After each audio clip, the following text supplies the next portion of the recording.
Has have നമ്മൾ മുൻപേ detail ആയിട്ട് പഠിച്ചിട്ടുള്ള രണ്ട് വേർഡ്സ് ആണ് ഹാസ് ഹാവ്. മലയാളത്തില് ഉണ്ട് എന്ന അർത്ഥത്തിലാണ് ഹാസ് ഹാവ് നമ്മൾ യൂസ് ചെയ്യുന്നത്. ഒരു ഉദാഹരണത്തിന് എനിക്കൊരു പഴയ കാറുണ്ട്. എനിക്കൊരു പഴയ കാറുണ്ട്. അപ്പൊ ഞാൻ പറയുന്നത് I have an old car എന്നാണ്. Old car. എനിക്കൊരു പഴയ കാറുണ്ട്. ഇത് തന്നെ അവന് എന്നാണെങ്കിൽ നമ്മൾ എഴുതുന്നത് he has an old car എന്നാണ്. ഇത് നമ്മൾ ഡീറ്റെയിൽ ആയിട്ട് പഠിച്ച കാര്യമാണ്. ഇതൊരു സാധാരണ സ്റ്റേറ്റ്മെന്റ് ആണ് അല്ലെ. ഇത്തരം സ്റ്റേറ്റ്മെന്റ്സ് യൂസ് ചെയ്തുകൊണ്ട് ഹാസ് ഹാവ് യൂസ് ചെയ്തുകൊണ്ട് നമുക്ക് ക്വസ്റ്റ്യൻസ് ഉണ്ടാക്കാൻ സാധിക്കും. മലയാളത്തില് ഉണ്ടോ എന്ന അർത്ഥത്തിലാണ് ഹാസ് ഹാവ് ഉപയോഗിച്ച് നമ്മൾ ക്വസ്റ്റ്യൻസ് ഉണ്ടാക്കുന്നത്. അത്തരത്തില് ഡെയിലി യൂസ്ഫുൾ ആയിട്ടുള്ള കുറച്ച് ക്വസ്റ്റ്യൻസ് ആണ് ഇന്നത്തെ വീഡിയോയിൽ നമ്മൾ ഡിസ്കസ് ചെയ്യുന്നത്. വീഡിയോ നോക്കാം. ആദ്യത്തെ ചോദ്യം നോക്കിയേ. അവൻ ബുക്ക് കൊണ്ടുവന്നിട്ടുണ്ടോ? അവൻ ബുക്ക് കൊണ്ടുവന്നിട്ടുണ്ടോ? അപ്പൊ ഉണ്ട് എന്ന അർത്ഥത്തിൽ നമ്മൾ ചോദിക്കുന്നത് ഹാസ് അല്ലെങ്കിൽ ഹാവ് എന്നതാണ്. അപ്പൊ ക്വസ്റ്റ്യനിലേക്ക് മാറ്റാനും സെയിം വേർഡ് തന്നെ നമുക്ക് യൂസ് ചെയ്യാൻ സാധിക്കും. ഇവിടെ അവൻ ആയതുകൊണ്ട് ഞാൻ യൂസ് ചെയ്യുന്നത് ഹാസ് ആണ്. Has he. കൊണ്ടുവരിക എന്നതിന് നമ്മൾ ടു ബ്രിങ് എന്നാണ് പറയുന്നത്. അപ്പോൾ അതിന്റെ പാസ്റ്റ് ബ്രോട്ട്, V3യും ബ്രോട്ട് തന്നെ. അപ്പോൾ ഹാസ് ഹി ബ്രോട്ട്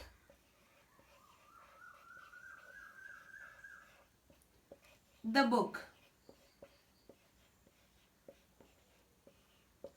അവൻ ബുക്ക് കൊണ്ടുവന്നിട്ടുണ്ടോ? Has he brought the book. ഇവിടെ ഹി ആയതുകൊണ്ടാണ് ഞാൻ ഹാസ് ഉപയോഗിച്ചത്. ഈ സബ്ജക്റ്റിനനുസരിച്ച് ഹാസ് അല്ലെങ്കിൽ ഹാവ് എന്നത് മാറിക്കൊണ്ടിരിക്കും. അടുത്ത എക്സാമ്പിൾ നോക്കാം. അടുത്ത ക്വസ്റ്റ്യൻ നോക്കിയേ. അവർ പോയിട്ടുണ്ടോ? അവർ പോയിട്ടുണ്ടോ? ഇവിടെ അവർ എന്നതൊരു പ്ലൂറൽ ആണ് അല്ലെ. അതുകൊണ്ട് തന്നെ നമുക്ക് എഴുതാം ഹാവ് ദേ. Have they. ഇനി ഗോ എന്ന വെർബിന്റെ V3 ഫോം ആണ് ഗോൺ. Have they gone? അവർ പോയിട്ടുണ്ടോ? Have they gone? അടുത്ത ക്വസ്റ്റ്യൻ നോക്കിയേ. നിങ്ങൾ അയാളോട് ഇതേപ്പറ്റി സംസാരിച്ചിട്ടുണ്ടോ? നിങ്ങൾ അയാളോട് ഇതേപ്പറ്റി സംസാരിച്ചിട്ടുണ്ടോ? അപ്പൊ എങ്ങനെ എഴുതാം? നിങ്ങൾ എന്ന് പറയുമ്പോൾ നമ്മൾ ഉപയോഗിക്കുന്ന വേർഡ് യു ആണ്. അപ്പൊ യുവിന്റെ കൂടെ നമ്മൾ ഹാവ് ആണ് അല്ലെ. അപ്പൊ ഹാവ് ആദ്യം എഴുതി ക്വസ്റ്റ്യൻ ആയതുകൊണ്ട് have you spoken V3 form. Spoken to him ഇതേപ്പറ്റി. about this.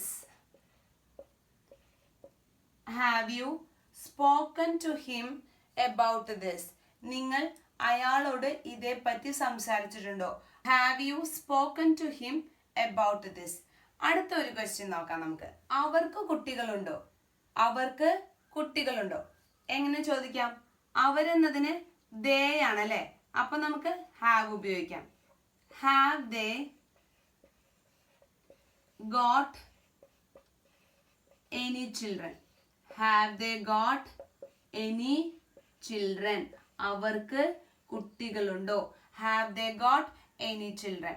അതല്ല എങ്കിൽ ഇതേ കാര്യം മറ്റൊരു രീതിയിൽ നമുക്ക് ചോദിക്കാം. Do they have any children? Do they have any children? അവർക്ക് കുട്ടികളുണ്ടോ?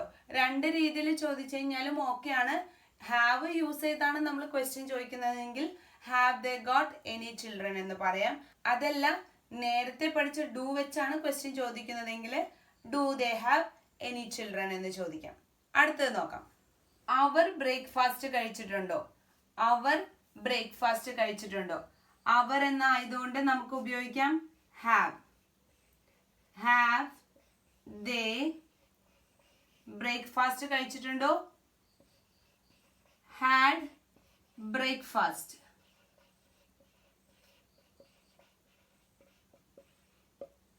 Have they had breakfast? അവർ ബ്രേക്ക്ഫാസ്റ്റ് കഴിച്ചിട്ടുണ്ടോ? Have they had breakfast? ഇനി ഇത് മറ്റൊരു രീതിയിൽ കൂടി എഴുതാം. Have